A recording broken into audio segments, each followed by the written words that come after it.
Hi friends, welcome to cine family 2. ప్రముఖ G Telugu ఛానల్లో ప్రసారమవుతున్న super duper hit serial ప్రేమ ఎంత మధురం. ప్రేమ ఎంత మధురం సీరియల్కి సంబంధించిన ప్రతి లేటెస్ట్ అప్డేట్స్ని ఎప్పటికప్పుడు షేర్ చేస్తూ ఉంటారు ఈ సీరియల్ హీరో శ్రీరామ్ వెంకట్.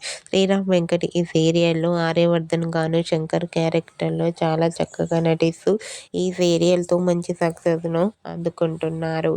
అయితే రీసెంట్గా Prema Entha Madhuram serial hero Shankar shooting location latest ఫొటోస్ను షేర్ చేశారు. ఆ ఫొటోస్లో శంకర్ షూటింగ్లో పాల్గొంటూ చాలా బిజీగా కనిపించారు. ఆ ఫొటోస్ చూసిన వారంతా super and nice pics and eagerly waiting this latest episodes అంటూ కామెంట్ చేస్తున్నారు. మీకు కూడా Prema Entha Madhuram serial hero Sriram Venkat shooting location latest photos మీకు నచ్చినట్లయితే మీ అభిప్రాయాన్ని మీ కామెంట్ రూపంలో తెలియజేస్తూ లైక్ చేయండి, షేర్ చేయండి. మరిన్ని ఇంట్రెస్టింగ్ అండ్ లేటెస్ట్ అప్డేట్స్ కోసం మా సినీ ఫ్యామిలీ 2 ఛానల్ని సబ్స్క్రైబ్ చేసుకోండి.